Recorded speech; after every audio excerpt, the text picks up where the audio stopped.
าวฮันนี่เมื่อที่ลำผู้บนแล้วขอนแก่นสิมาสาบลำสลับนี่ละแม่นเสียงแค้นนี่ก็แต่ผู้เล่นเตว่าแต่สิก็ได้ละแม่นแค้นหาวลำไปได้หลายท่าลำจังหวะวาดใจนี่ก็ได้ลำให้จะเบิ้นฟ้าต่อจากนี่ก็สิได้ว่าลำเพลินเดินไปตามนี่ละแม่นทำน้องต่อเติมเสริมท้ายพอเข้าแล้วเดินดงดันป่าไปหาส้มหูใหม่ในดาพิดันดงมีบางบังนี่ละแม่นเลยบอกขอหางเทียนตั้งยุ่งยังไม่ปางมีไม่ปิงมีไม่ปากก็ไม่กะก็ไม่เก้าเน่าสั่นขากันจวงกันคู่ยงอยู่ก็ไม่ดูมีแถวหมูเด้อละแม่ละทรงฟ้าลำด่าละปานมีจำป่าจำปีไม่มีไม่เขียบมีไม่ขี่พังขี้ขับคงสูงซ้ำเอามีซ้ำหากก็ได้ละแม่นซ้ำแหล่แค่ฝนมีน้อยป่า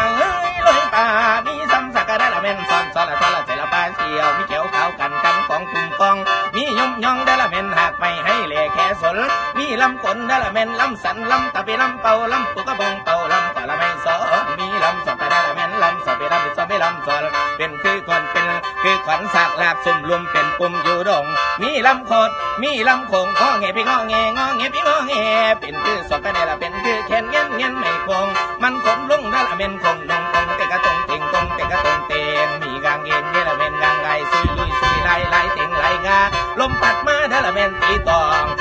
งไปตองดังยาวพี่ได้ลำนี่มาคิดเจ้าข้าวดำพี่ดุงดันและดุงตกขาเป็นจังว่าพี่น้ำเพิ่นต่อเติมสมทายพอ